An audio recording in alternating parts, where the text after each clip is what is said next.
Good evening, everybody, and welcome to the 2023 Academy Series Spanish Grand Prix for GPVWC Sim Racing.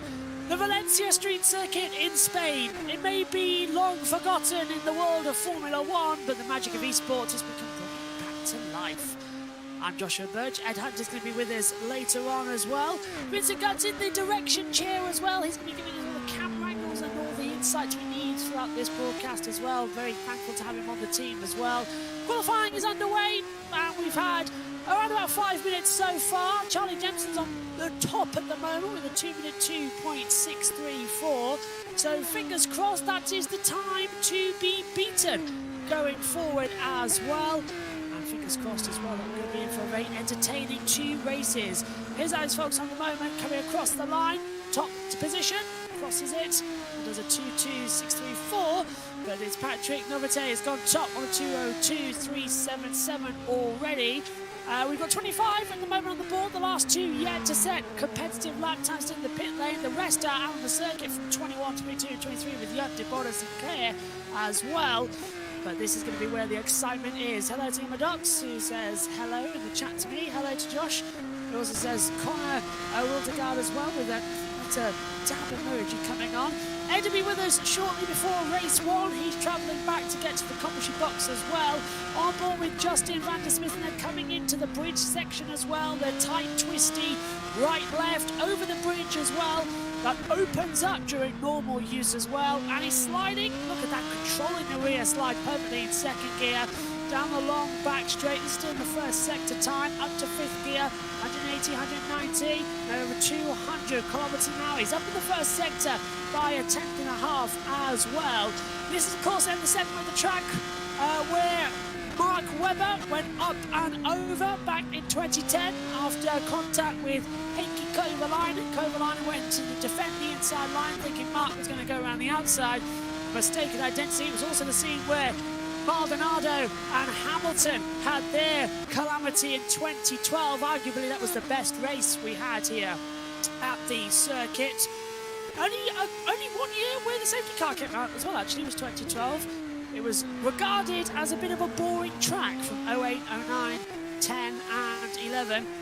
In fact, in 2011, it was only the third time in history that all the cars finished on the lead lap and all finishing a Grand Prix, believe it or not. That's the type of track Valencia is, but I always enjoyed it as well. It was a unique challenge. It was a mix of Monaco with the flow of a normal racing circuit, and it really did provide some entertaining stuff. Justin Van der Smith then across the line. He goes up into 5th position at the moment. Patrick Novatek goes top with a 2:01.957, so brings that gap to Alex Hawkins now by 0.4 of a second, as you can say. Now that changes again to 0.035, so Hawkins going even quicker. There's Bobby Vanikoff then in P6 at the moment in the number 10 car. Last lap time was looking good. Just having a look at it on the board. It was, if the timing screens want to work with me, it's a 2:02.938 at the moment. But look at that, he's up in the first sector time. He's coming into the last couple of corners now. Into the bridge section, I believe. No, this is correct, third and last sector. So the timing tower a little bit out of sync with the overall pictures, but we can still tell you what time he's going to do because we've got the race view operational as well. Out of the last corner then, and Bobby crossed the line. Where does he move up to? Cross it and stays actually P9, and now goes up. The computer does correct itself with P8 with a 2:02.737. Now move on, Alex Hawkins then still in P2, 2:02.412, and he was okay in the first sector, 0.170, but he's made a mistake in the second sector. We've just seen him make a mistake now as well in the third, so I lost a lap time there, unfortunately. So they swam out, and yet returning to the pit lane, which was the correct call. Conor Drugan now 21st on the board, as Filippo de Boris is back into the pit lane. In 13th position, 2:03.412. Let's take a look then. Josh Down says Valencia 2011, where Carthy Kane got the worst ever finishing position in F1 history of P24. Yeah, not bad for Carthy Kane as well. I refuse to breathe. Yeah, come through. Dagger 2 says, I had the pleasure to announce that you, from this point on, you are now breathing manually. Well, there you go. You could breathe now as well. Breathe. As well as they come in the chat. All looking good. Good evening to everybody as well. Hope you're having a nice evening. As with Connor sliding around then as well. And he's actually lost 0.2 of a second. Sorry, 2 seconds completely. Wow, that second sector time completely lost of pace and time. Bobby's moved up into P9 again on a 2:02.734 back into the pit lane. Jeffrey Ellis is now P10 just behind him. All but 2 cars, which is Quantum Ahmed, have set a lap time. They're still at the back of the field with 0 delta times recorded, even in the sectors. We can't see them at the moment. Good improvement from Terry Screech, who goes up to 3rd position on 2:02.460. David Young now up into 7th, 2:02.624. Jan Vesey goes up into 10th, 2:02.807. So the time's beginning to come down. Here is Jeffrey Ellis. We're watching now in the number 8. I think the picture just breaking up slightly as they come into the bridge section over the Valencia harbour. Always a unique circuit there as well. I always wondered how that part of the track used to come up, because the bridge is fully operational as well, and the drivers used to complain about a bump where the 2 sections of track merged, because it couldn't be completely tarmacked over. It could not be covered in case it had to have an emergency and the bridge come up during the race. I know, weird. They had to make sure that there was not a noticeable bump for the drivers, but actually it did cause a lot of problems as well, with the drivers complaining of bottoming out coming into the braking zone as well. We saw a couple of spins there actually back in 2008, the first year this track was used. Bruno Zuriat Ferreira now in 19th position at the moment, trying desperately to control the car. They're just about holding it together over the bridge section, and Bruno is, if I take a look, up into 16th position the last lap time with a 2:04.141. We've got, out of the 25 on the track, I believe we have 21 of them out of the circuit. 4 cars in the pit lane. That's Aratosis, Mike Bell, Lewis Smith, and Clark as well, all coming into the pit lane. As Bruno just slowing now in the middle part of the sector. I think this is a cool down lap. First sector was a 32.3, and the fastest times we've seen through these sectors of 31.8. Fastest actually third sector of anybody. So Bradley Sellers gone into P5 with a 34.304. Actually managed his overall best lap time. We're riding with Patrick Novelty now as well. He was top. Last lap time was a 2:02.154. His best lap time is a 2:01.957. That's the one that's got him pole position at the moment, just whacking the wall with trying to correct understeer coming through into turn 4 and 5 and just about held it together. And let's take a look. Joshua Dillon says, I predict 0 crashes. As they come through, they have racing in store, just like last year. The drivers have been prepping. It was a good qualifying as before they came on here. Practice went round smoothly as well.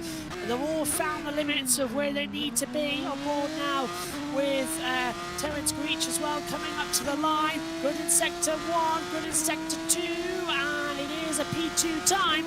So 2:02.097. So it's Novelty, Greach, focus now on that's the 1, 2, 3 as it stands. Justin Vandersmith is up into 4th position. Bradley Sellers dropped out into 5th. At the moment, into the last 30 seconds of qualifying, then the timing tower you're noticing is out of sync. As we know with R Factor, it does have a little bit of a glitch in the timings every now and then, but we'll do our best to give you the information as it comes up to us on the race view. David Jutt now, Cole Crummy across the line, is P7, stays P7. Over on the board, 2:02.624. Can't seem to find any difference between that at the moment as they come into turn 2 and 3. No lap times remarkably shaking us up on the controller here in the commentary box as well. Everyone with the time now run out. So the checkered flag has come out. Track temperature 39 degrees, air temperature 16 degrees, so it's good conditions. Louis Hartley goes P5, 2:02.506 as well. And George Gulialis as well goes into 13th, 2:03.515. Bradley Sellers goes back to P4, 2:02.433. Louis Hartley, 2:02.506, now taking the times as well on that board. As Terence Greach we're watching now at the moment, he is still P2 on the timing tower, as you can see. 2:02.098 is his fastest time. He's a 10th off Patrick Novelty now. Novelty's in the pit, so is Alex Forkers. Louis Hartley's in there too. Charlie Jemson, P7. And who just flapped up on my board to take a better time and then went immediately to the pit lanes. Bradley Sellers, who goes up into P4 as well, 2:02.433. So they are coming quicker and a lot faster now. Taking a look at McNally as well, down in the last position, 26th on the board. 39.3 first sector, 59.1 second sector, way off the pace. As David Johnson at the fastest second sector time of anybody, and here he is now actually on the board. He's got a 55.743. Now that is around about 600ths faster than Patrick Novelty's middle sector time, is what I'm looking at here in the commentary box. In fact, yeah, it's looking remarkably quick. Out of the last corner, can David Jutt take pole position away at the moment? I'm looking at his delta time. Out of the last corner, takes the checkered flag. Does he move up from 9th position? The computer's yet to change him, goes 3rd. So it's second row of the grid for David Jutt with a 2:02.190. Fastest middle sector time of anybody on that lap. Justin Vandersmith goes 4th. So the complete change of the second row for Alex Forkers and Bradley Sellers. They push down to the 3rd row. David Jutt and Justin Vandersmith and then go to row 2. For Justin, it's a 2:02.225 on the board. Remarkable time in the closing seconds of qualifying. And everyone else now coming back into the pit lane. Bobby Valkenhoff then goes into 10th position, by the way. 2:03.683. This is his last lap across the board. And he's already backed out of it before reaching the line. He will stay in 10th position for the first race of the day. Well, a remarkable qualifying segment there as well. Race 1 is coming up. We'll have 2 races here. 60 kilometers each the duration of the Valencia street circuit, so it's going to be very entertaining. We will, however, now have our warm-up session. That's going to be 10 minutes in length as well here, as they'll all get ready and get going as well for the 2 races. Track temperature and ambient temperature now both at 16 degrees, so the grip will be a little bit less in the warm-up session, but that's what we had in qualifying. Oh, now it's jumped back up to 39 as well. There it is then. Track temperature 38.7. Weather is fair. 16-degree air temperature here for the Academy Series at Valencia. Here's your qualifying results then, and the starting grid for race number 1. It's Patrick Novelty on pole position at 2:01.958. Terence Creech goes into second. David Young goes third. Justin Van der Smith is fourth. Alex Focus is in fifth. Bradley Sellers sixth. Louis Hartley seventh. Charlie Jemison is eighth. David Zahainin, wow, goes up into ninth. That was a late call for Davide to get up there tonight. Bobby Van Cunliffe goes into 10th position as well. Top 10 separated by 7/10 of a second. Jan Versi goes into 11th. Jeffrey Ellis is 12th. George Gialis as well is 13th. Filippo Boris is in 14th. Brian Lucadeus is 15th. Reese Dumont Pompey is in 16th. Andy Smith is 17th. Bruno Souza Ferreira is in 18th. Pavatosis is 19th. Bell in 20th. And then the final 5 runners on the board. Starting positions 21 to 25. Connor Dugrid as well, 21st. Louis Smith is in 22nd. Caroline Hargreave as well in 23rd. Julian Kerr 24th. Menno Clont as well in 25th. And Capo McNally as well in 26th position. Don't think we'll start the race because he hasn't entered the warm-up session until just now. It's come up on the board. So there's your starting grid then for the races as they flash up here as well. Another 8 minutes of the warm-up session. Ed Hunter's going to be joining the commentary box hopefully shortly as we're waiting as they fly back up as well. And let's take a break now and go forward as well and get ready for the 2 races coming up as well.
Hello and welcome to the Valencia Street Circuit for the second round of the 2023 Academy Series. I'm Edward Hunter and I've just gotten back in to join my co-commentator Joshua Burch and the rest of the GPVWC team ahead of this exciting race here on the streets of the second city in Spain. I think usually it's Barcelona, Valencia, the two that really stick. Madrid as well. Madrid's a very good, nice city in Spain. So it's the third of the three big cities in Spain, and this is one of them.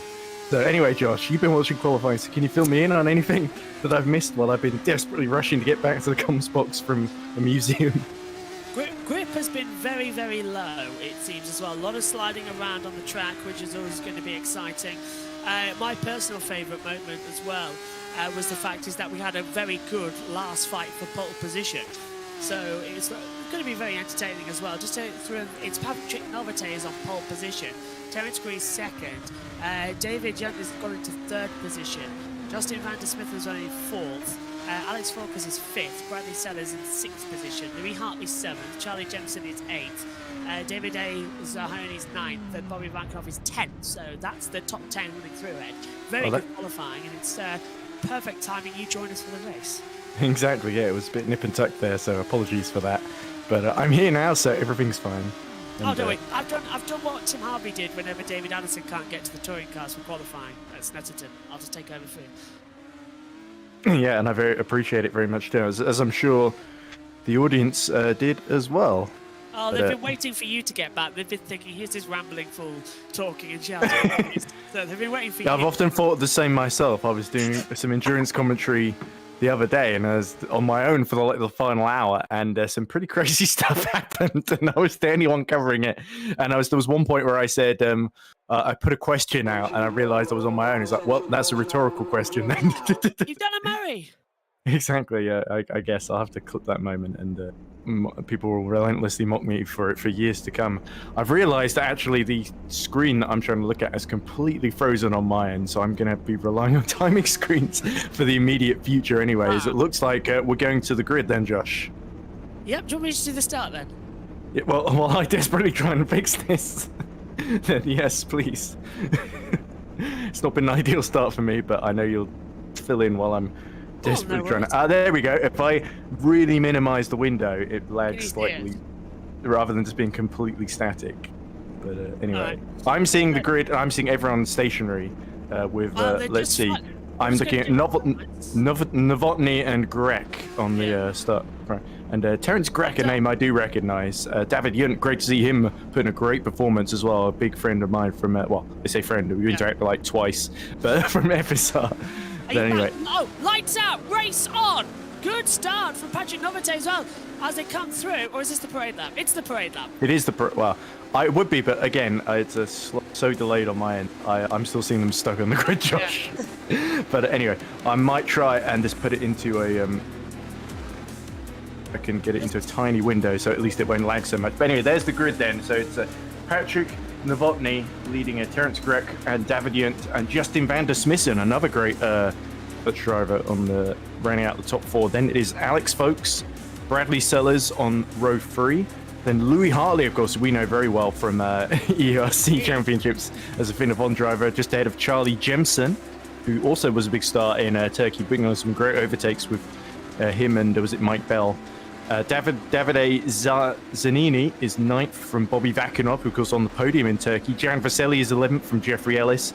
George Giagalis is 13th from Philo Dubois. Byron Lucadelli ahead of Reese Doman Pompey in 15th and 16th respectively. Andy Smith is 17th from Bruno Sousa Fiera. G Pavatisos, and a good big prize for whoever can figure out what the G stands for. Golden, let's go for Golden. Gary, I don't know. Mike Bell, 20th. Connor Dugoid is 21st. Louis Smith is 22nd. Caroline Harvick is 23rd. Julian Kerr, 24th. And Kakper Mikulak rounds out the field in 25th. Just about see it. That's what you wanted to interrupt me about. Yeah. Well, I'm trying to keep my eye on it as well. While Hoover you're the only one who can actually see the stream live, apparently, out of the two of us. So I'd rather you were looking at that. A couple of people in the commentary box saying Patrick win confirmed, and then Matis Pisikan says Novotny is going to win because no one can overtake him. I'll just appear for 5 seconds. Oh, well, that's not good because, again, I can't really see live what's actually happening. So I'm relying on the time. Yeah. Okay, right. I can see. I just, right now, the Hoovers arrived. Okay, this is a bit chaotic. Yeah. Sorry about this, ladies and gentlemen. It is a big spider. Indeed, well, that's what they all say, isn't it? I can't see it. Oh, there it is. It's so big you can't even see it. It's great. Right, okay. Well, that's good that you've seen that because I cannot, because it is lagging so much on my end. Right. So anyway, the field about to be released then. Yes, onto the grid. They line up as well. Patrick Novotny on pole position then, Ed. And he was very fast in qualifying, a 10th up as well. Then he became 4 tenths. Really did begin to push it as they came down towards the first corner. As, wow, that was a lot of energetic. It was a massive spider as well. One problem for commentating in the garage as well. So, 60 kilometers ahead of us then. 2 races, all 5 lights are on. And we're racing in Valencia. Yeah, good start from Novotny. He's been able to hold it into turn 1, but chaos behind really, behind Van der Smissen between Sellers, Hartley and Zanini. And Terence trying to go around the outside. Patrick Novotny just about holds it. Look at David Young as well, trying to go alongside his teammate in the red 2003. But yellow in sector 1, that's all we've got. The red 2003, is that a number? Are you allowed 4 digits in your race number, Josh, or is that the name of the car? Yeah, it's the GPV. It's the Academy 2023 Academy cars. Oh, I was just looking at the replay of turn 2 there. Someone got very close to the wall there in the top 5. But it was hard to tell who, really. I think it might have been Louis Hartley, actually. 37.457 then for Patchy Novelty. It goes top of the board so far. A little bit of a mess coming over the banking with that's Jeffrey Ellis, who's trying to have a go at the back of Zanini as well, going to pull to the inside line. That's going to be risky. He's got a long straight to try and pull it off, but as we know here in Valencia, it's a tight double apex corner that tries to come up, braking hard. Jeffrey has the inside line, and they do make contact. Little bit of a half spin, my goodness. I'm just having to watch it delayed on the YouTube stream, but yeah, that was a classic not having it. Ellis did very, very well to collect that one up and somehow not lose too many more positions. In fact, he held both of them. Now, down the back straight we go. Swapping back as well up to Hartley, who's going to dive still the inside of two cars, gets it all locked up, goes straight on, loses 3 positions as well. So that was Sellers, Vessi and Ellis back in control now, coming through on the inside line. My word, it's how to make a mistake in 3 corners. Oh, and that was almost, I believe that was folks just squeezing Sellers there on the exit there, but Louis Hartley really just diving in and hoping for the best. As look how wide they're going on exit in the final sector here. It's a flat out section, Josh. It's so easy to lose control.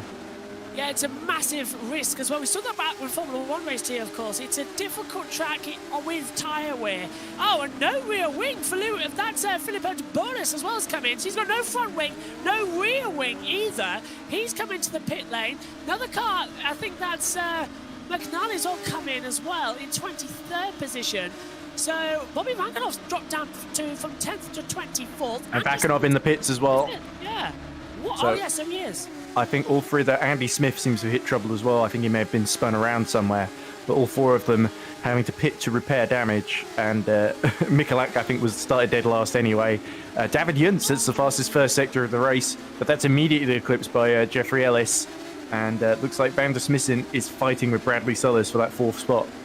And somebody goes wide there. And that lets Bradley Sellers up. Or was that someone being lapped? No, it's definitely going wide as well.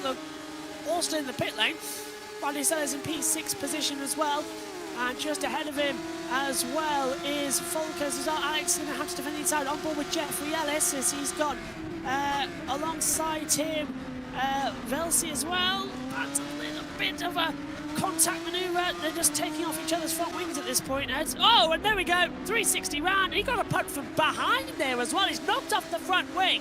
So I'll take a look on the replay. Oh no, he got too close to the wall on the outside and just tapped it, and it just caught him. It was like a bear trap there, really. It just sort of went evil. I mean, poor Jeffrey Ellis, who had was doing so well up to that point. He's going to drop out the top 10 now, isn't he? And this is Davide Zahaney as well, now coming off the inside. And that's Luis doing Pompey. Difficult sliding contact between the 2 of them, and just a little light tap. That's what I was on about. The car's so slidey here. Oh, and that's a rear tap, and I'm surprised the suspension's not broken. Looking at that one, just it's more like Valencia as it is in 2023, Ed. I wonder if Domain Pompey is lagging a little bit, and I think that might have been Dugoud who was fighting with him there, who just sort of in the light blue car, who just sort of lost the rear on the outside of the hairpin. There's such little grip there, isn't there?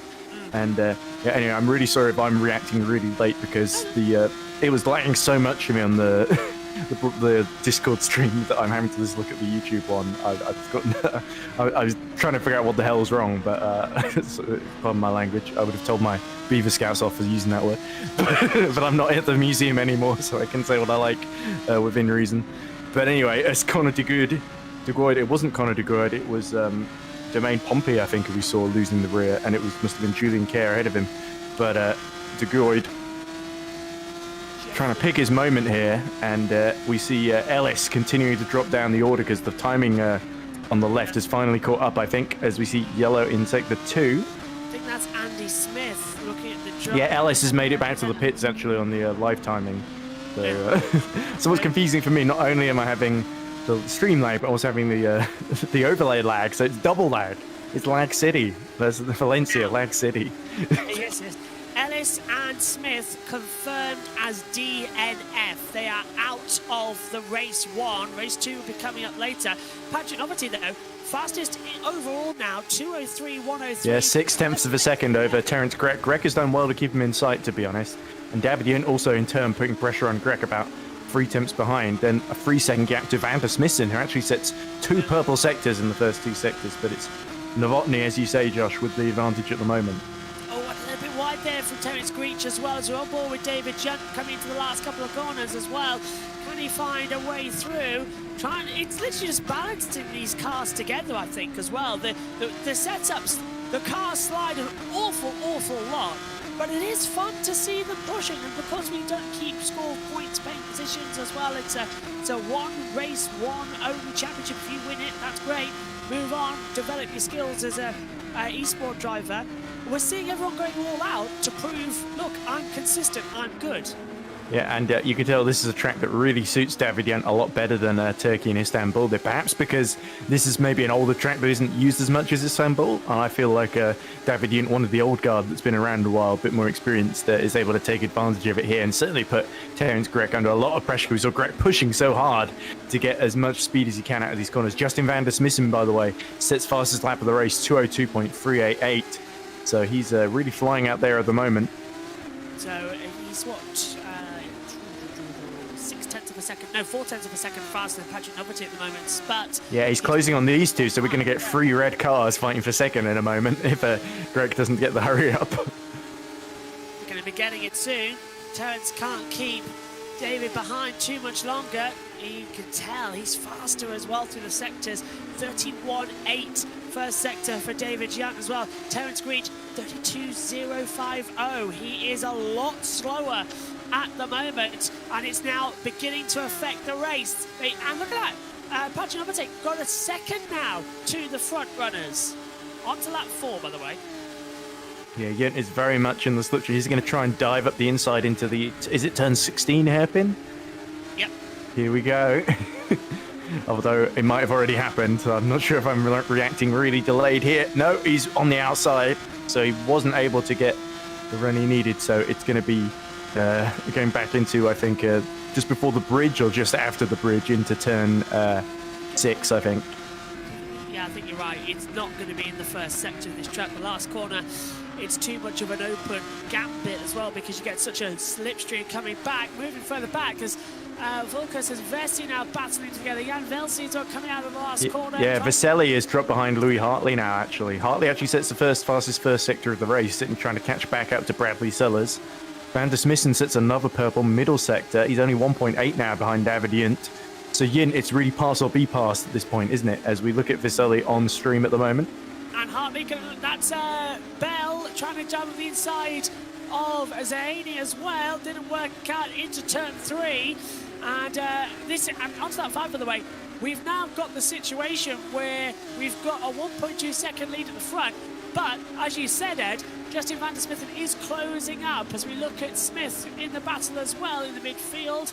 And now we'll switch back up as well. And yeah, I thought Mike Bell did very well not to put Zanini in the wall there on the outside at turn 1, because it's very easy to sort of just brake really late and not give the other driver space, but did well there. And apart from 1 or 2 shenanigans that have cost some drivers, everyone's kept it surprisingly clean so far. Yeah, we're on that 5 of 12. It's a 2-race format. I expected it to be a demolition derby, really, of Valencia. Yeah. Turkey was side-by-side action all the time as well, which is great to see. So 1.246 the gap for Novelty and Breach at the moment, and David Junt now 4 tenths behind Breach. I'm surprised they haven't swapped the cars over. And looking at it as well in the battle, so the timing tower, the lap counter's wrong, but the interval is correct. So that is showing you the correct intervals. That we're not confusing at all to follow. So the lap counter's wrong. Easy for us at GPVWC.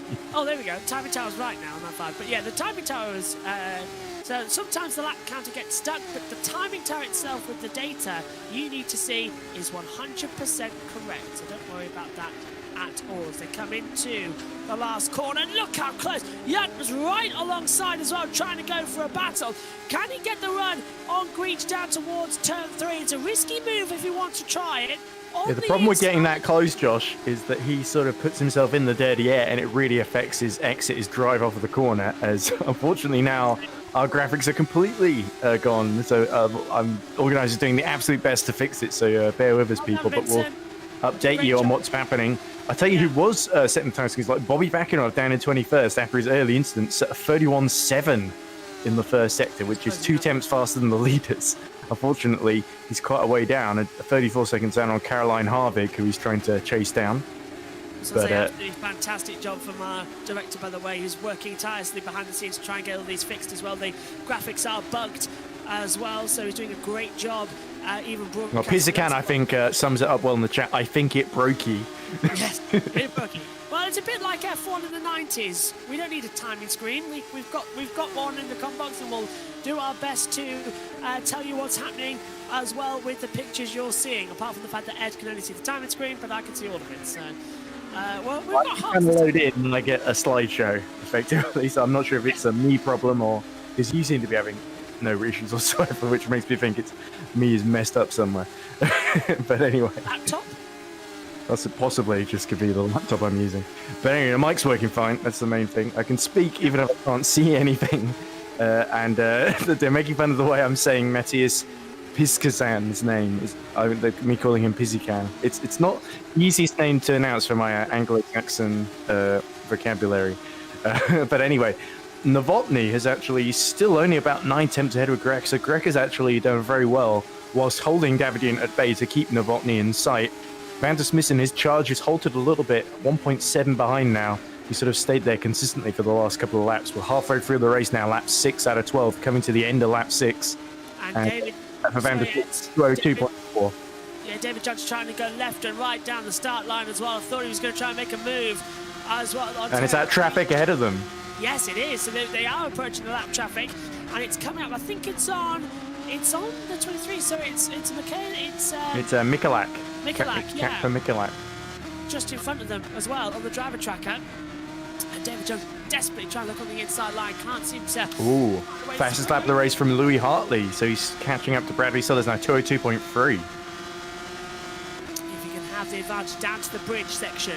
Looks on the inside line. And of course, now we've got a traffic in front. It's going to hold up Patrick Novote as well. The gap is now down to less than a second. It's 8 tenths as they cross the bridge section as well. There is Patrick Novote, the race leader as well. The 2 Academy red guys just behind him. Academy light blue for Patrick Novote leading the way. And is David Young going to finally get through on the run down towards turn 12 as well? He's in the slipstream. And Terence Breach defends the inside line. David Young tries to go around the outside. He's doing the handle maneuver. Shuts the door on the inside line, goes drifty and doesn't get through, does he? Little contact, and that was contact at the -degree, Ed. Oh, and Davidian did so well to avoid disaster, and I think Mikulak actually went off track in the middle there to let all of them through, so that was very generous of him too. But the result of this is that Van der Smissen is now catching up to the 1.3 behind and looking to really do some damage here. So that didn't quite work out for Davidian. He's got to recompose himself and try again, hasn't he? Yep, he's still in 3rd position. Terence Breach still 2nd. And now, as you say, Justin Van der Smissen is closing up. And also, Alex Hawker's in a battle now. He's actually broken away from Bradley Sellers. The gap now between them two is 1.9 seconds as well. Louis Hartley, fastest lap of the race on the previous go-round. It's a 2:02.330 as David Young gets a great exit out of the last corner. Goes side by side with Terence Breach, backs out of it before the control line. Now tries to sweep round the outside through turn number 1. Not going to pay off. And that's really difficult. You've got to pick your line and just hope you go through. Indeed, and David, again, it was the consequence of him getting too close in the last corner that he wasn't quite able to, but he's got to get close in order to put pressure on Terence Grech, hasn't he? And all the meanwhile, Novotny has sort of started to check out now, fastest final sector of the race, 34.4, so 1.7 is the lead over Grech. Davidian's only a 10th behind, and Van der Smissen now within a second of the both of them. Lap 8 of 12 in this race at the moment as well. We're understanding that we'll have to fit these systems fixed in the brake. Breach goes wide, and is David Young going to have the run down the back straight once again? ODRS, remember, so we've got to try and get this one right. Over 200 kilometers an hour now. Look how wide Grech went as well on the exit of the bridge corner, and it really looks like Grech has maybe overworked his tyres because Yunt just seems so much quicker if he could only get through somehow.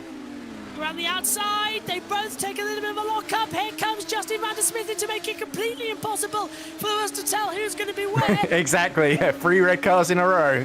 And David drifting all over the place in almost an avoidance here. And he's going to try to look on the inside. Greach defends once again. Yunt's going to have the run down towards turn 17. They go out of picture. To the right goes Greach, keeping on the inside left. Late on the brakes. David Yunt can't get through. There's a little bit of contact. Here comes Justin Van der Smith, and now trying to go around the outside. And they're not going to make it there.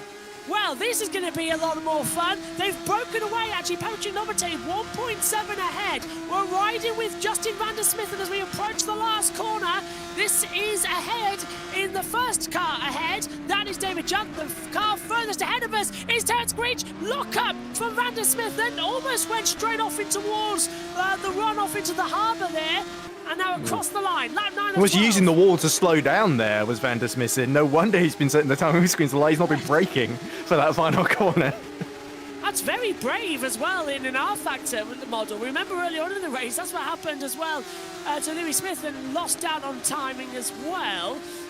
Looking down the order, that is Bradley Sellers who crosses the line. Now we look ahead to Mike Bell running in P9 and David Zahani in P10. They're closing together. Behind them on the circuit, that is Rhys-Domain Pompey in 12th position. So we're just identifying them quickly by the timing screens being able to tell us what colour they are.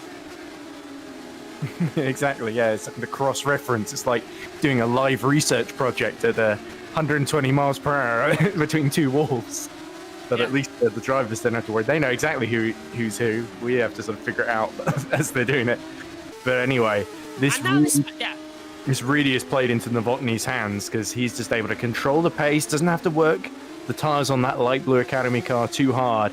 And 2.6 seconds the gap over Greg, as Greg continues to be under assault, under attack from Yunt and Van der Smissen. And the problem now is that Yunt is very well and truly in a sandwich now, so the pressure to get past Greg is never going to be more than this. Oh, and David just went down the inside line once again, gets shut the door by Greach, and that's not going to work out once more. The battle continues once again, so they haven't changed positions of the 3 red cars we're looking at now. It's still Greach second, Junt is third, Justin Van der Smith is right behind them in 4th position. And Greach now closing up to look to the outside line to the last couple of corners. Not going to work out. So this is getting very entertaining. Oh, big slide from Yunt at the last corner. He's sort of drifting Ed round to get the car squared off straight line. Oh, and more battles further back, as that's Mike Bell trying to go right around the outside of Davide Zahani. Locks up with a perfect drift. Did he make the move? No. All 4 wheels off the track. And Zahani's going to have to run to shut the door on Mike Bell coming in towards turn 1. Bell's on the inside line. Can he just about hold into turn 2? Off the track as well goes Zahani. Mike Bell does. Oh, nicely done. Wow, that was brave and a half from Mike Bell at the last corner, and it really was Zahani going a little bit wide into turn 1 that really opened the door for Mike Bell to sort of seal that one off. So once again, Mike Bell putting on some unusual but very spectacular overtaking antics to get into the top 9.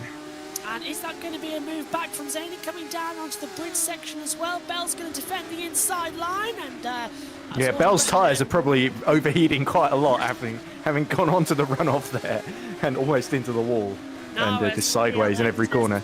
Yeah, now it says Valencia drift, but he's gone drifting once again. He's gone wide off the bridge section. That's going to allow, once again, Zahani to pull to the outside line. It becomes the inside for turn 14, side by side into the braking zone. It's such a long double straight here, but that's a move easily done. Zahani back up then into 9th position. Mike Bell down to 10th, tries to cut the course edge to switch back, didn't work out. And David Junt is up into 2nd position.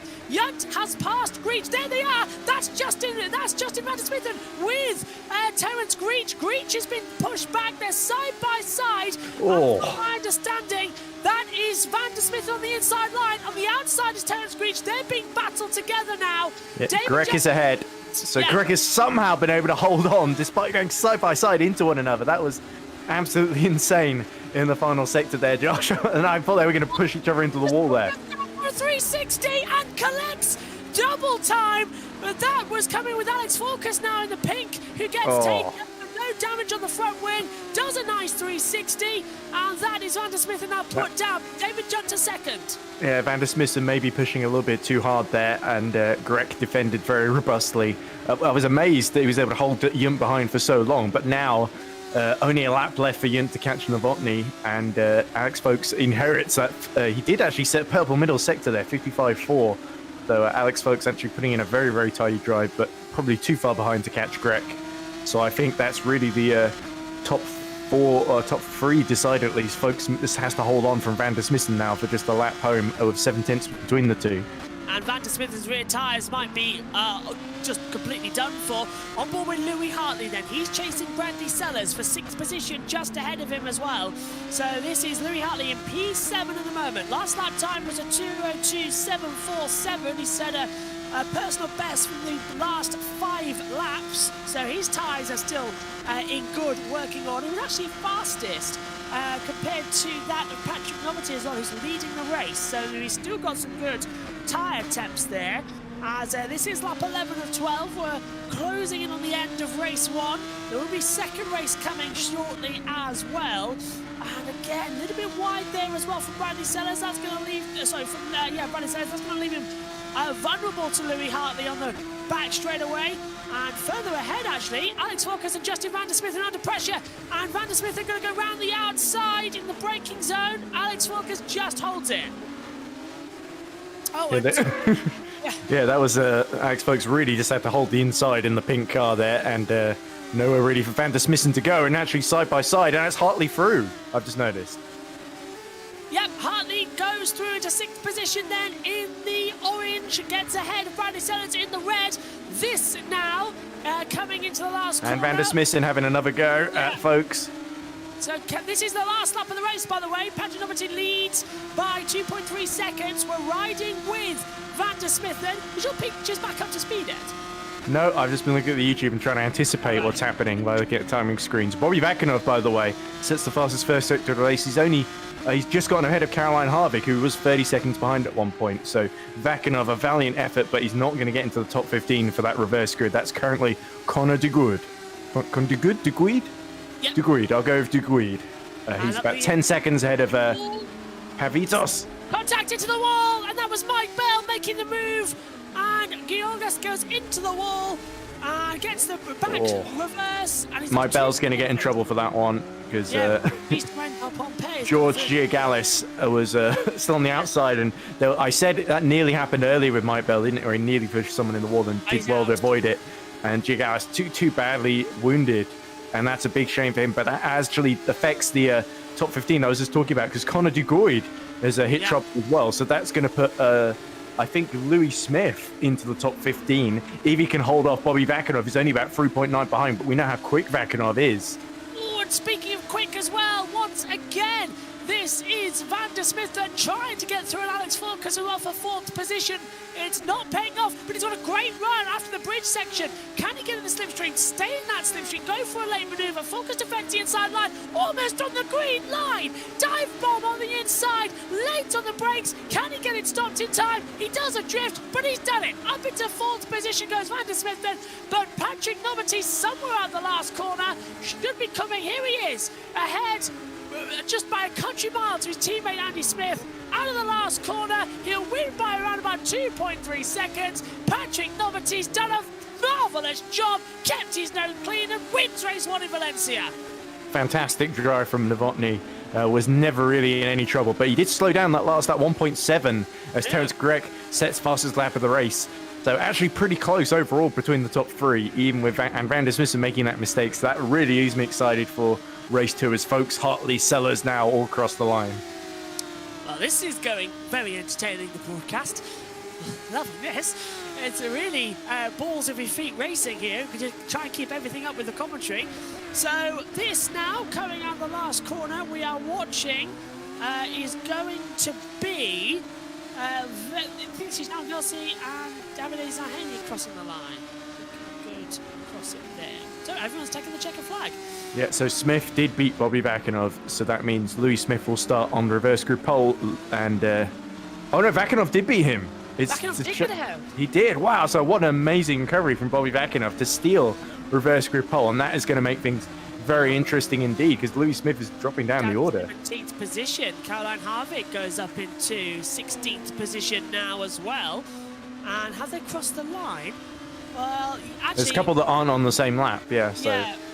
That's probably just crossed the line now. I'm trying to have a look at the timing screen.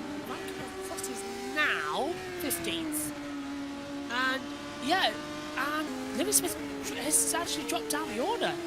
I can't see him on the timing screen. I don't think he's actually crossed the line in time. Has he gone into the garage? Yes, he has. So he stopped on track. So 18th position for Louis Smith. Wow. So Bobby Vakinov takes.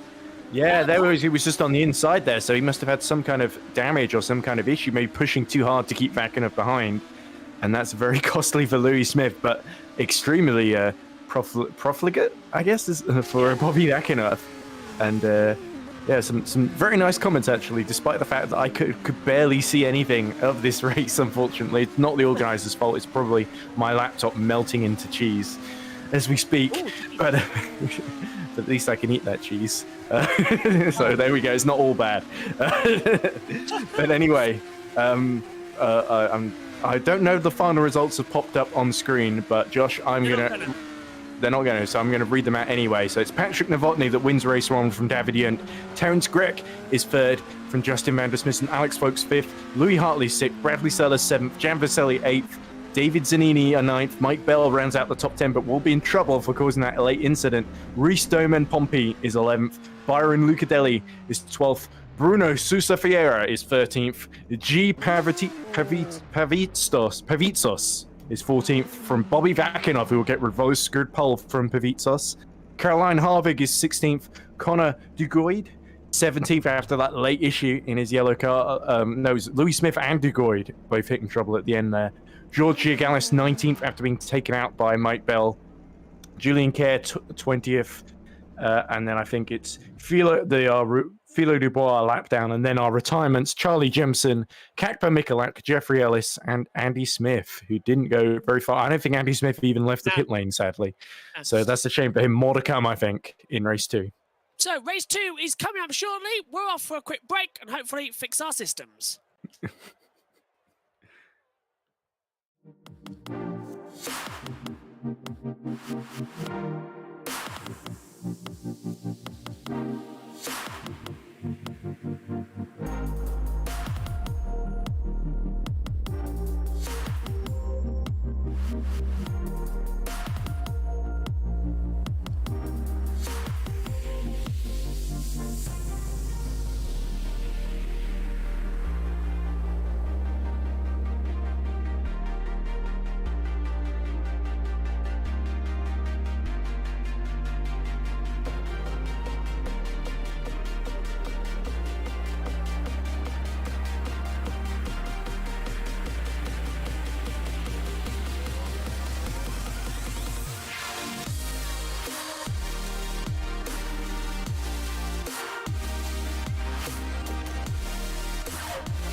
And we're back, ready for race number 2 for the Academy Series here for the Valencia Street Circuit in Spain.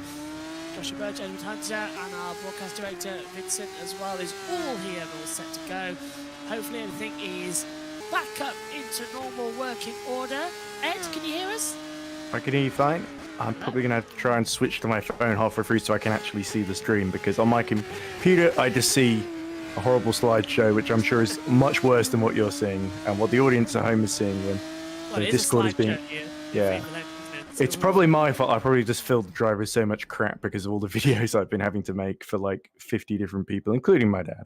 But I won't moan about that too much. Anyway, looks like we're about to get going then. After a pretty crazy race 1, of course, Bobby Vakanov miraculously it was almost like a Noah and the Red Sea parting in front of him at the end there, just to get him into that crucial top 15.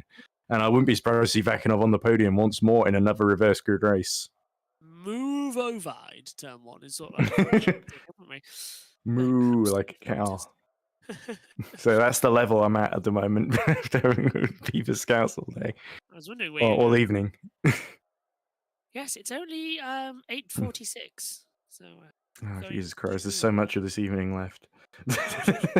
I just have to make a TikTok as to come through. I'm trying to remember where to find my 2-factor authentication thing so I can actually log back in on my phone, because I was trying to think, I could log into a different account, and then I realized, oh no, wait, I can't do that because I don't have another account as the right permissions to go in the broadcast room. We need backups. Backups and more backups. Yeah. Oh, here we go. View backup codes. I better not read them out on air. Yes, don't do that, otherwise people steal your identity. Not that anyone would want to do that. I don't know. There are multiple Ed Hunters in the world. Right, okay. I just got to check my emails now. Hold on. You carry on, Josh. Right. Well, we did have a little warm-up session before the start of race 2, and it was Jan Velsey has gone on top on that one, 203.9. But I really enjoyed that final battle between for the podium positions there, for pretty much second between David. It's a shame we missed the move from Davidian, but we saw the very tail end of it, didn't we, with Van der Smissen and the other guy fighting. It's going to be absolutely cracking. I'm trying to remember who the other driver was that Van der Smissen was fighting with, and it was, of course... Well, it was Alex. He's probably gone. It was Greg, of course. Greg. This was battled together. It was Greg, wasn't it? Folks sort of got in, but at the end he got back just in front, didn't he? Van der Smissen of Alex Folks, who sort of, it was sort of easy come, easy go for Alex Folks, wasn't he? He was hanging back, waiting for something to happen. It happened, and he couldn't quite get back in front. We're going to have, remember, a formation lap as per normal to head off onto the grid. Another 12-lap race ahead of us. That's another 60 kilometers, so in total it will be 120 kilometers raced here at Valencia. Track temperature is at 39.4 degrees. Air temperature is at 16 degrees. It's bright and sunny as well, which is always the good stuff in life. 4 or 5 cars now, just 4 left, 3, 2, 1 car left, and then hopefully we can get the formation lap underway. Notice the 1 red light on the board ahead of you as they will go through, and away we go on the parade lap then here at Valencia. Bobby Vakanov takes us away after a stunning get back into pole position, finished 15th in race 1. This is of course our reverse grid format, and this is how they look then. Bobby Vakanov starts on pole position as well, with Papaturvis in 2nd position. Bruno Soria-Farena goes to 3rd position. Brian Lucadeus in 4th. Further down, Reese Domain Pompey goes 5th. Mike Bell 6th. Davide Zahani is in 7th. Jan Velsey is in 8th position. 9th on the grid for Bradley Sellers. 10th for Louis Hartley. Alex Falconer is in 11th. Justin Van der Smissen in 12th. Finished, of course, in 4th in that previous race 1. Terence Greach starts 13th, David Gutt starts 14th, Patrick Novelty as well, our race winner from race 1, starts 15th, Connor as well starts in 16th position. 17th for Louis Smith, 18th for Gio Garlis as well in 18th position, Charlie Johnson is in 19th, and McCallum as well in 20th. Further down, 21st on the grid, Jeffrey Ellis Magnus Dickinson as well. Sorry, Magnus as well in 22nd position as well. The O looks like a D on my screen at the timings here. As only when I saw the starting order there, it looks like an O. So, the font could be a little bit different on Race View. Maybe we should get on to someone about talking about that. But hopefully, Ed, you can still hear me as the round. I can, yeah. Sorry, I'm desperately trying to sort out all this Discord nonsense. I sort of created another problem for myself, trying to fix the original problem, which is that I can't see anything because it's so bloody laggy, and I don't have time to fix it. I'm I just guess what's happening while I'm trying to desperately fight right in the past. A fight. It is a fight. Everything is a fight. It's a war zone out here. A war in Valencia, Spain as well. Well, nobody expects the Spanish Inquisition. Okay, Monty Python. All right, let's see if we can go the full. Yeah, he's not the Messiah. He's a very naughty boy. Right, how many bloody backup codes do you need? Like, Jesus Christ. Sorry. They could go like Twitter, can't they? Then just have one factor authenticity. No. The thing is, Mr. Musk, in his infinite wisdom, has made you pay to use two-factor authentication now. So actually, those who have just got the one password are actually got a slightly easier time of it, I guess. Anyway, we must be nearly at the grid now. I'm sorry to distract you.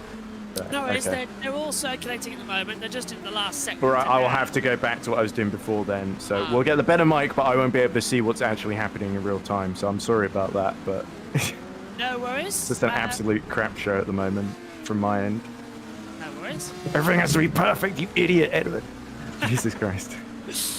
Sorry. I just get so angry at myself at these situations. Because I had to rush in from the bloody museum. I didn't have any time to set anything up. So, and everyone else, well, the organisers done the best they can, even with the timing screen being absolutely uncooperative.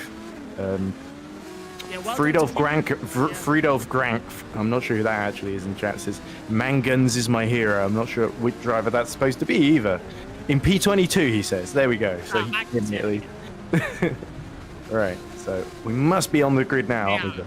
They're all lining up then, just taking their grid position. All right, you better take the start while I desperately keep trying to fix everything. No worries. All lined up then, all set to go. Another 60 kilometers, 12 laps ahead of us. Bobby Vankenhoff in the green, Papatonus in the red. 5 lights on in Valencia. Lights out, race on, great start as well for the Reds. Papatomas and Bruno Ferreira trying to go around the outside towards turn number 1, but look who's coming up on the inside as well in the teal. It's Reestam and Pompey coming up as well. Bruno Ferreira takes 2nd position, and look at Dare stays in 4th. Bobby Vankenhoff though leads through 1. There's a brief yellow through turn 2 and 3. They've stayed green, dropping down the order. Is now look at Dare, who slides into the middle of the pack.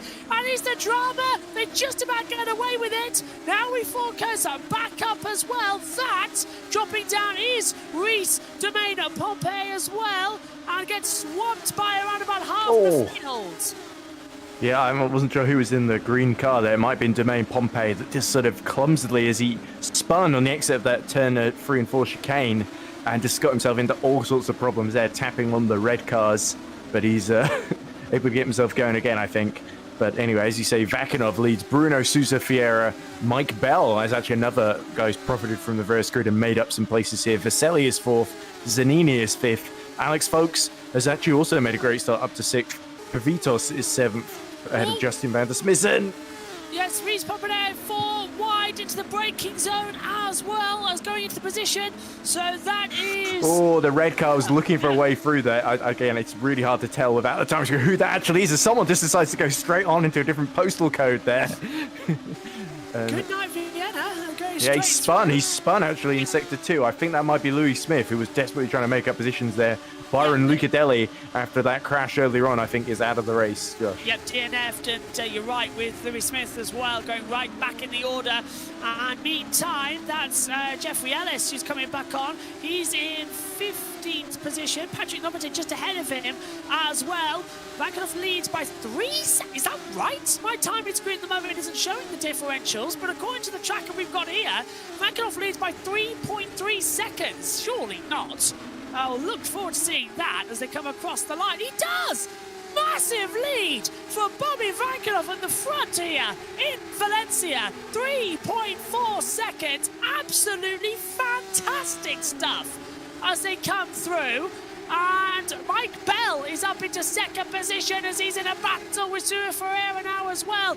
Coming down out of turn number 1 and 2, and he's taken him. So Bell goes to second. Sura Ferreira goes into third. Velsi is up into fourth position. Davide Saheni's in fifth. What a cracking start we are seeing here in Valencia, as the reverse grid is not disappointing. At the inside, that is a battle, I believe, from Davide Saheni, trying to look on the inside of Jan Velsi as well. Didn't work off of the bridge. Just ahead of them in the secondary green is Bruno Sura Ferreira as well, as they try and go back through. Brilliant couple of corners we're seeing out, but the field's still very tight together. Oh, hang on. Yep. 2 seconds. We've got the red side by side once again. So this David Junt now trying to go around the outside of Greach. And Gunagalis is in there too. Ellis in there too. This is fantastic stuff. Junt's on the outside line. He's looking ahead to Terence Greach, who gets ahead 3 wide. And they just about make it. Maybe not. Wowzers.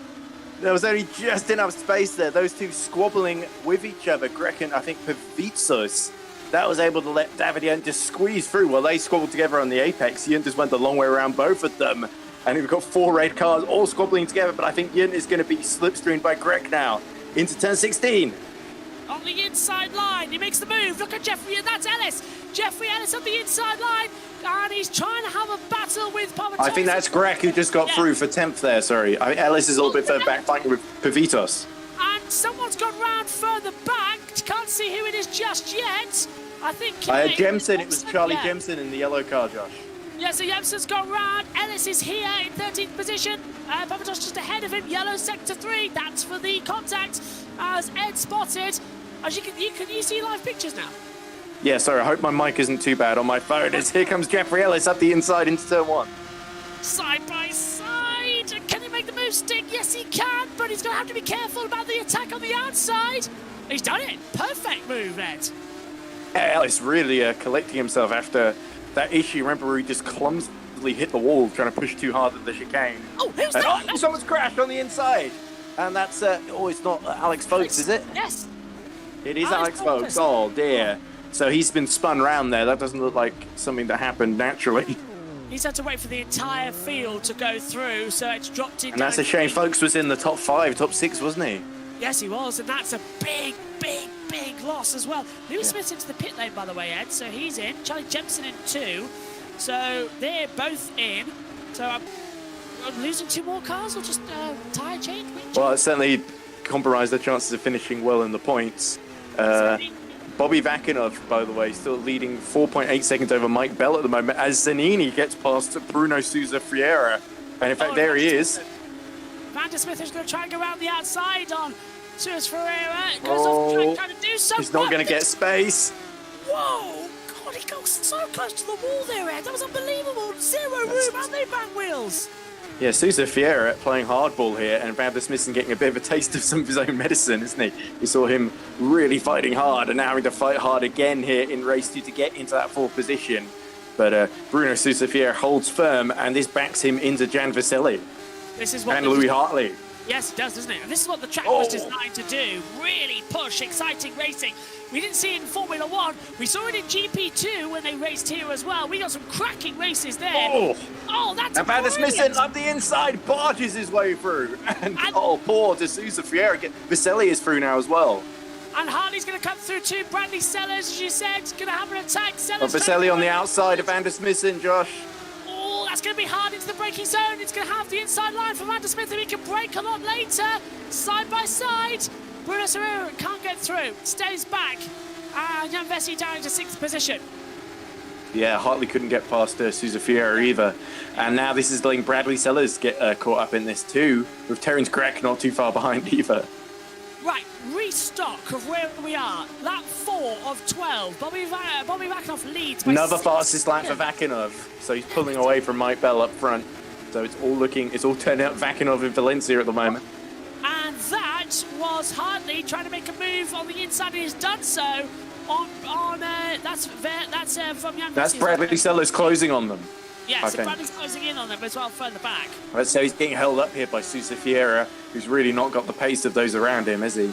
He's sort of there because the race good if Louis Hartley jinks out to the right and gets into position. I think Louis got him here.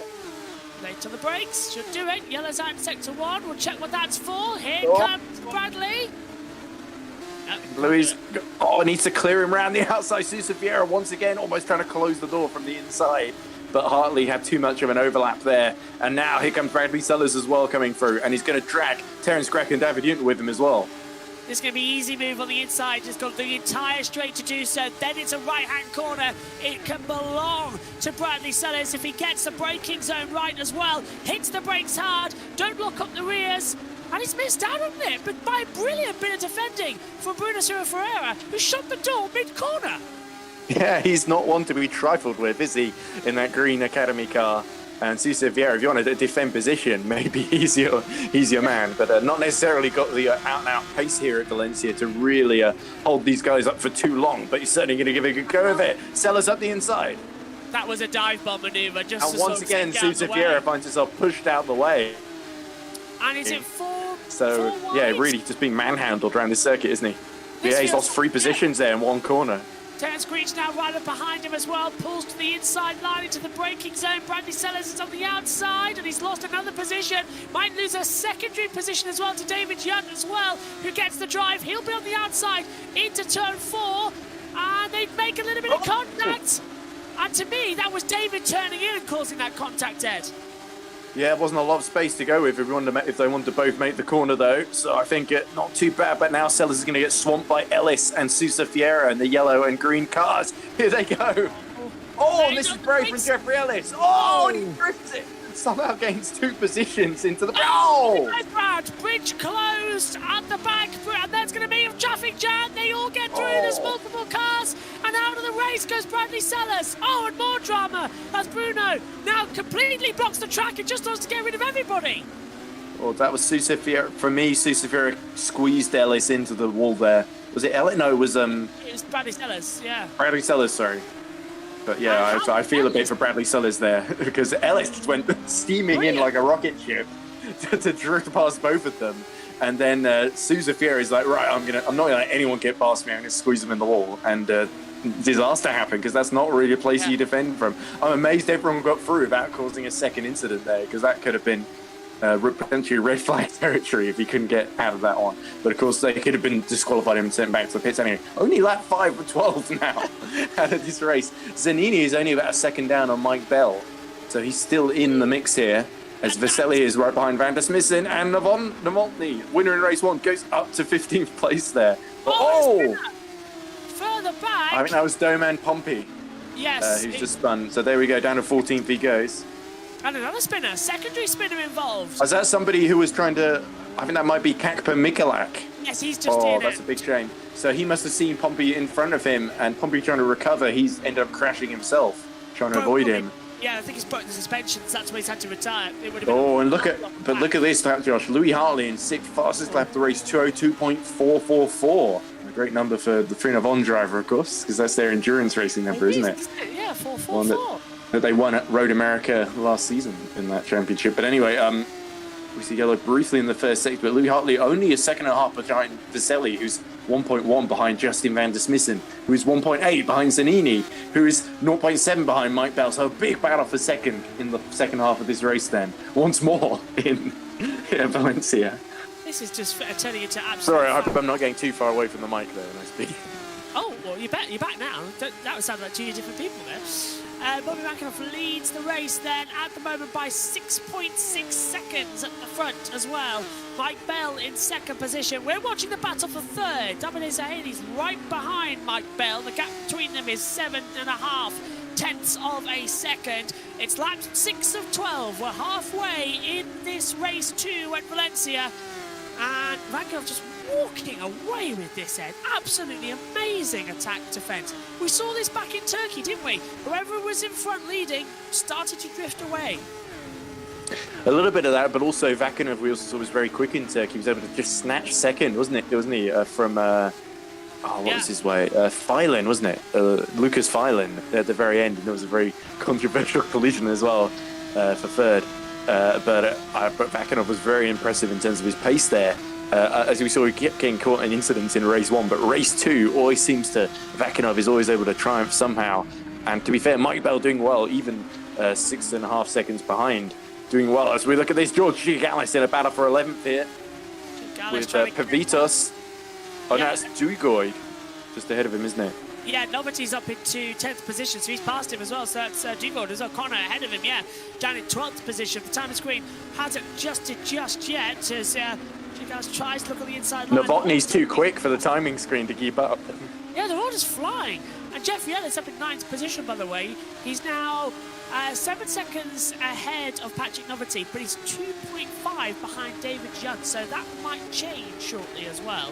And start to come through. Giangalis trying to look on the inside line. Takes too much curve at turn 2, though, Ed. Yeah, but he kind of had to because he didn't really have anywhere else to go there if he wanted to try and make a move. So that was... and Giangalis almost lets the rear let go of him, but somehow manages to hold on to it. So Giangalis actually doing pretty well in this battle here, but he's got to worry about Alex Folks, who's not far behind on his recovery drive from that spin earlier at that same corner. 1.6 seconds down. Meanwhile, Louis Hartley just 6/10 behind and pumps in another fastest lap of the race, 2:01.9. He is setting absolutely blistering pace and all over the back of Jan Vaselli now. So Vaselli looking very vulnerable indeed from that orange car. Yeah, red wants to be under attack. Orange is going for Wants to be under attack? I think you're misreading the racing driver body language there, Josh. Yeah, I was aiming to say red is attacking orange, but it's orange attacking red, so I quickly changed it around. As Hartley's going to have the attack then down into the braking zone. Oh, look how much they're both going to the inside there. And Hartley's gone straight on towards Madrid. Showing us the full circumference of a circle there, or semicircle rather, Louis Hartley. But I guess his orange is an orange car, so that's how you slice an orange, but not how you overtake someone. Yeah, I guess you could say that was a 180. Well, appropriately, I feel. Oh, here we go. This is Dugoid in a real battle here, and that's folks right behind. And this is Dugoid, who's just been overtaken, I believe, by Gigalis. Now trying to get back in front. Yeah, and through goes Alex Focus as well, so up into 13th position. And Alex is on the back of Gigalis massively as well, so there he's got such a great slipstream into the brakes. Does Alex Focus get through on the line? No, not into the last corner. Can he get a good slipstream out of it? Now, hit the accelerator. Pull up into turn 1 and 2. Your opportunity inside of turn 2. I don't think he's going to take it. Lap 8. Van der Smissen now 0.3 behind Zanini in the battle for third. So I think Van der Smissen fancies another crack at the podium. But Alex Folks putting in a really strong recovery drive here. And Gigalis, having fought so long to get past Connor Dugoid, is now under pressure once more. And this now further back, this is the battle for 4th position. Justin Van der Smissen on the attack now. Yeah, and that is Mike Bell ahead of both of them. So here we go, Zanini. Well, he's on the outside here. Here comes Van der Smissen. He's going to dismiss him very quickly here, I feel.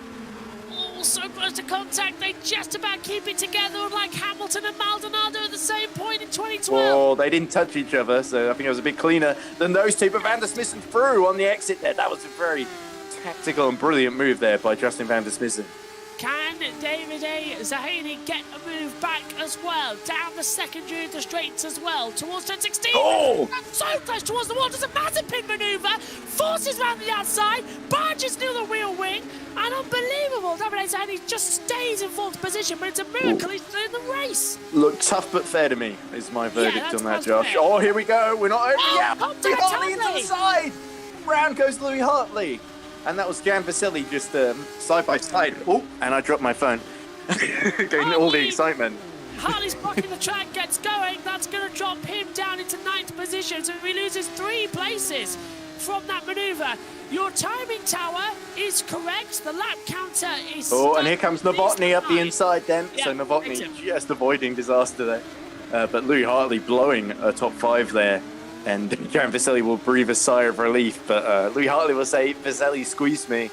I don't know, I feel like that was a bit of a marginal move. Anyway, here we go, here comes Alex Folks. He's not giving up.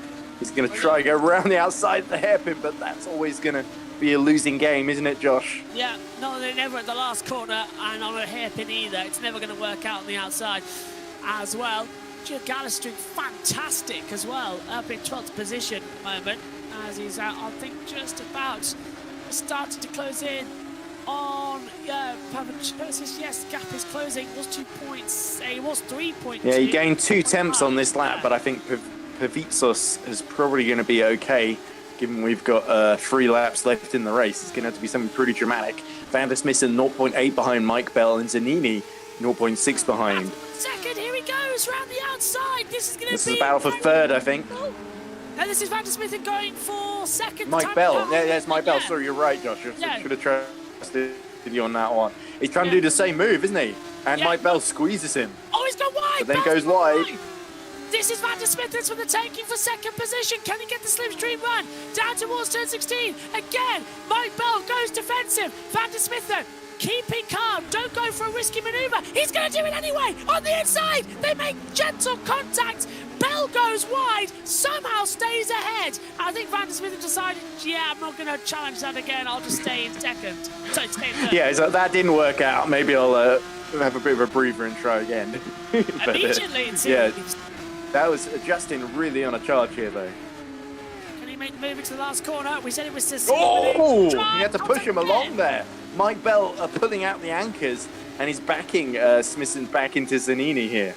Ironic here at Valencia, because the pit building here is the old fish market as well. So I'm surprised. When this race started, actually, Ed, it made me think, could we have a race in Grimsby? Two old fishing towns. It did make me think. And we've got a sort of racetrack structure around there. So maybe one day we'll have the Grimsby Grand Prix or something like that. Well, I have a feeling we can't have Grimsby beat Scarborough to the first seaside British Grand Prix. Yeah, but you've got a racetrack in Scarborough, haven't you? Well, they got Oliver's Mount for like, I think it held like 500cc F3 cars one year back in the 50s, and it mainly holds motorbike races. A nice cafe there as well, top of Oliver's Mount. But anyway, this has nothing to do with Valencia. We see them going over the bridge. Lovely angle there, really shows the ocean underneath. But there's an ocean of pressure on the back of poor Mike Bell, who's fighting to hold on to that second place. Only 2 more laps to go. But Van der Smissen, he thought this was going to be a cakewalk, and Mike Bell has really challenged him here, forced him to do some very, very creative lines. Zanini just waiting for his opportunity to get back in front when these two tangle, but it takes 2 to tango, and Mike Bell forces Van der Smissen to go off the track fully there at the chicane there. Can't find a way through. He's trying to make up his own racing line to make it through for Van der Smissen. He gets the toe. And it looks like Giangallis has hit trouble while we've been watching this, Josh. He's out of the race. So he drops down and puts Louis Smith back up into 16th position. Round the outside now. Van der Smissen tries into the braking zone. He's going to try and get the comeback manoeuvre. Look at that. Not going to be enough space. Mike Bell's got the inside. Right. Yeah, bang on, Ed. Bang on. And Zanini is now going to be all over these two, but I reckon he'll just hang back and hope they crash into each other, because that's the way this is heading, isn't it? Yeah, he can smell second position here. Can Davide Zanini as well. Lap 10, lap 11 now, 12. And Van der Smissen tries around the outside and gets squeezed out once more onto the runoff, but keeps his foot in. Is he going to slot in right behind and get back into the slipstream? Here we go. Mike Bell fully to the inside. This is bare knuckle tactics from Mike Bell, isn't it? He's still going to try Van der Smissen into turn 2. Pulls it round the outside. Not going to hold it. Almost into the wall. That's going to be contact. It's contact. Round goes Bell. They're all 3 involved. Oh, there was nowhere for poor Zanini to go. But somehow they all get going again. And there's some... Terence Green jump into third position. Where did Greg come from? He's come out of nowhere, and he's gone now. David Zane's going to try and pull around the outside on him as well, down towards the bridge section. So Terence Green's now in third position. Might not be for much longer. Oh, look at that! And that's Mike Bell, and I think David Yunt having a bit of a battle. Oh, upside down! That's a big one for David Zahane. Up and over on the bridge, and he's lucky not to end up in the harbour. Meanie oh miny, the Zanini Panini flip-flops over the bridge. And that's the second time in this race we've seen that happen to somebody, isn't it? And look at Mike Bell. He's still in the attack here as well. Going to try and pull around the outside and makes the move on David Yunt as well. And that was almost a Weber. There was only just enough space there for Mike Bell to pull. He wasn't really hanging about to make sure he had a gap. He was immediately pulling across to make sure Davide couldn't counter-attack there. But this is turning very chaotic all of a sudden, isn't it? Well, cars flipping up into the wall in a section of the track I've never seen that happen before. Absolutely fantastic, but you're right. I'm not sure how that happened to Zanini, because I just heard you scream and saw him flipping in the air. But Zanini is very and truly out of the race with 1 lap to go then. And I think Vakinov 11 seconds now ahead of Justin Van der Smissen. As quick as Van der Smissen is, I don't see him closing that in just 1 lap. I feel so sorry for Davide. That was a perfect second place on the cards, and then it all just went messy on 1 lap as well. Actually, looking at the chat as well, they're all saying the same thing as well about how it was just all a bit of a mess. Last lap, the call, and Bobby Vakinov leads by 11.2 seconds, Ed. Yeah, Vaselli is 0.3 behind Van der Smissen and has got Greg for company. So Greg fancies another podium. Vaselli and Van der Smissen fancy their first of the day, as does Vakinov as well. This is unbelievable stuff. And Hartley's still in the race, by the way, in the top 9 behind Novotny. So Novotny is not exactly pulled away from Louis Hartley, surprisingly. We're keeping track of the championship points. I think Patrick, as well, after 2 races here, would be in an incredible position in the championship. But of course, well, because we have, what was his name, the French guy, Alex Lahou, of course, who's not here, having had a really great time in Turkey. So in terms of the championship, you just got to remember who's been doing well. Yeah. And it really means the individual performances matter a lot more for those watching, I guess. And in some cases, it's a bit messy. In some cases, we've seen some sublime, really close overtakes. Sometimes we see good driving and then it gets a little bit fraught and doesn't quite work out, like poor Mike Bell, who defended so well for so long. But here comes Terence Gregg round the outside of Jan Vaselli, and I think Vaselli's going to slide in here. Oh no! Contact again, twice the charm, 3 times, yeah, why not, may as well, 3 times is a winner. Vaselli just went really long in there, didn't he? And Gregg not able to get through. And in fact, yeah, Vaselli is on the final lap of the race. Why not defend like his life depends on it? It may well do, you never know. Here we go, Gregg has got the inside though, into the hairpin. Down we go, side by side, wheel to wheel. Vaselli is defending his all his might, but Terence, can he get the braking stop? Yes, he can. Oh, and unit up the inside of Mike Bell behind. But Bell gets the comeback as well. Ed, you may as well take it. You never called it today. Here we go, Vakinov through the final corner, and nobody could stop him. It was pole for reverse good race. He was out of it on the first lap of the first race. But in the second race, it's Vakinov, triumphant in Valencia. But Van der Smissen, 14 seconds down in second place with Mike Bell holding off. Mike Bell's got back up to third. What's happened here? But Jan's gone down into fourth. They might just take it in the line.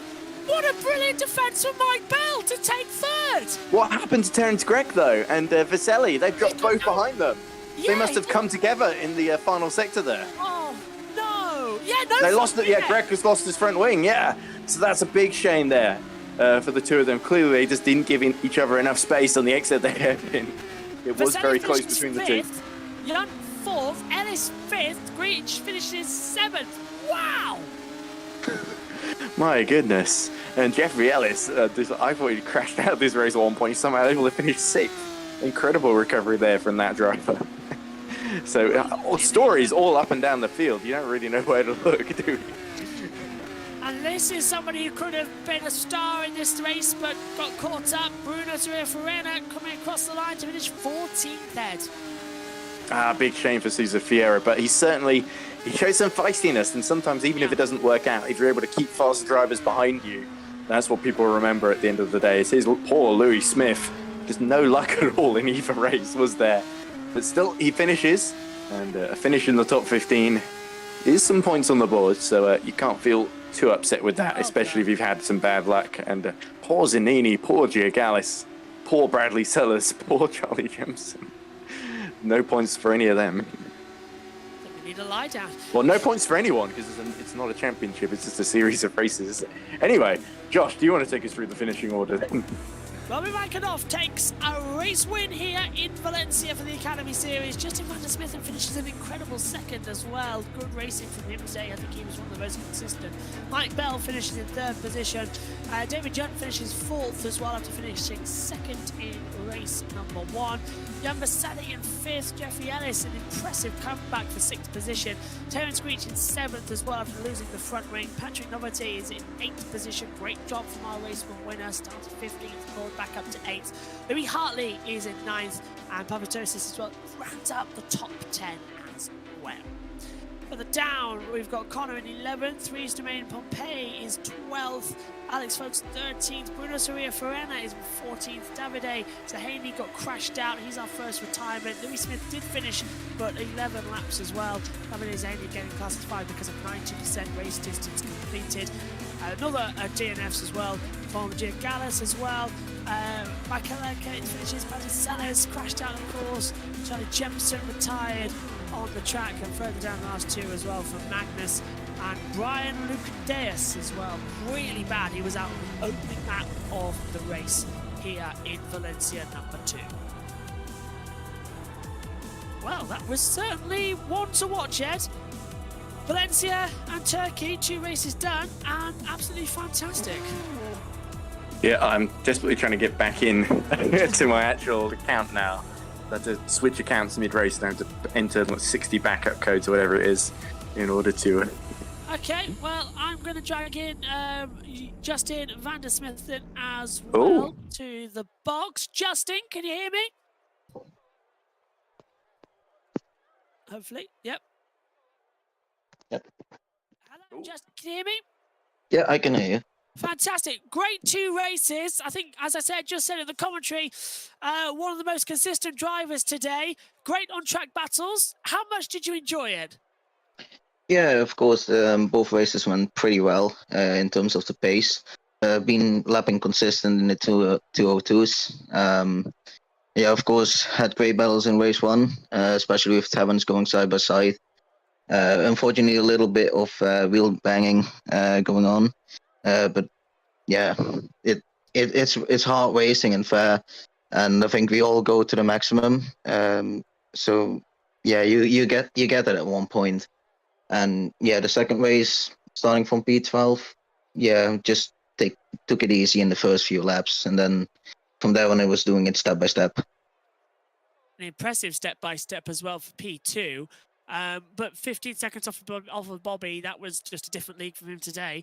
Are you feeling more confident in the car then for the rest of the season ahead of us? Are you getting to grips with it better and just having a bit more fun? And have you been noticed by anybody for more seats in points paying series? Yeah, I have. I've planned, or I do have a contract with VMS Sun Edits in Formula Sprint 2. But I had to miss out on the first races because of a race ban carried on from last season. So I was allowed to do this race. So I thought, yeah, let's just do it to have a feel for racing again for the season already. To try and have a good one in FS2.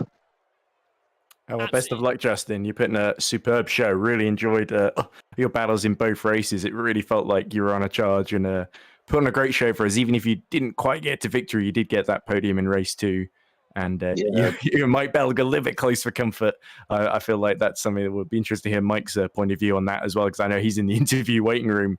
But anyway, thanks for that. Well-earned second. Bobby was just a league on its own.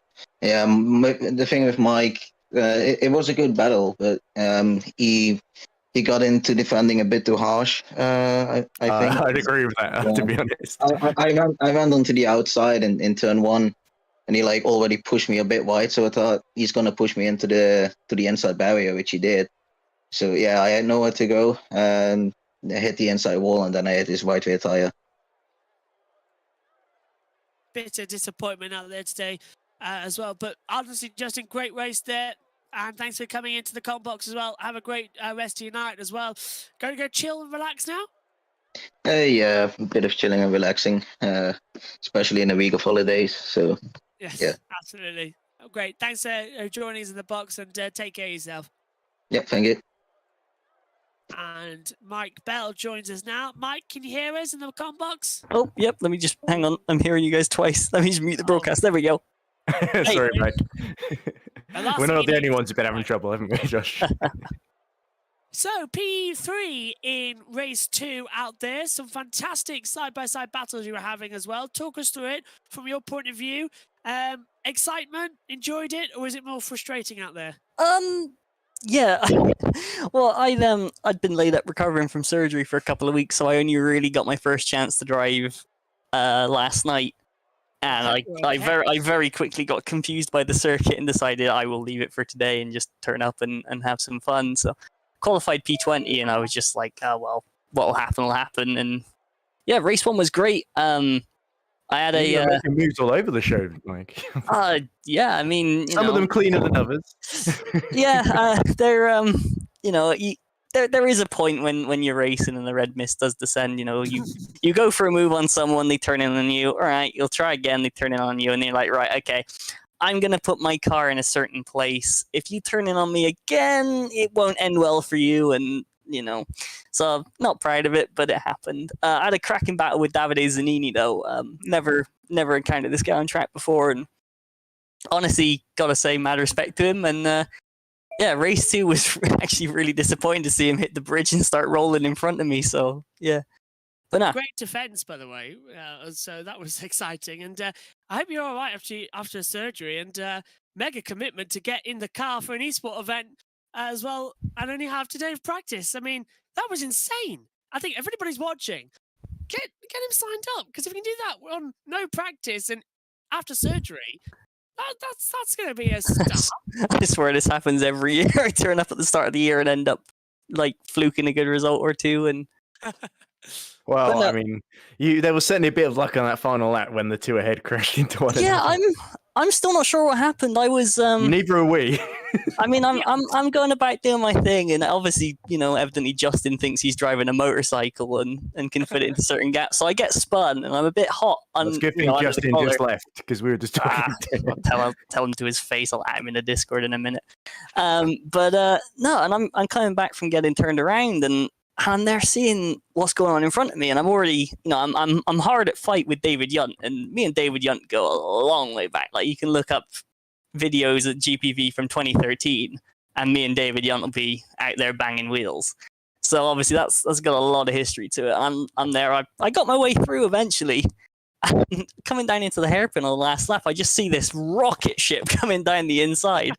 So I go hard left to avoid it. He sails straight on through, and I'm busy calling him some rather unsavory things to the people in my voice chat. I look up in front of me, and I just got Terence Gret completely sideways with no front wing. So I got no idea how it happened. I just, threw it on the runoff and did my best Dukes of Hazzard impression to get back on the circuit, because it was really bumpy out there. But yeah, no, don't look a gift podium in the mouth. if you got no pace and you wind up on the podium, you do everything you can to take it, don't you? Lance Stroll, everybody. That's a bit cruel. I think Mike is. Yeah, I wish I had half that money. Lance Stroll never raced at Valencia either, so it's not a fair comparison. That is true. But Mike, that was an impressive drive, and especially recovering from surgery. That was absolutely fantastic. I presume the rest of your night then is going to be just completely relaxing and hardly moving after doing that for 2 hours. Yeah, I mean, I've got a few things still I got to do tomorrow. Early start. I'm actually going to help a friend build a kart for his racing season this year. So, yeah, it's good fun. Looking forward to getting out for that as well. So, yeah. Don't overdo it, but great to have you. Thanks for joining the I got to be fit by March, so. That's very true. You've got a deadline then. Get better. 8 days, you'll be fine. Thanks, guys. Thanks, Mike. Yeah, see you around, Mike. Bye.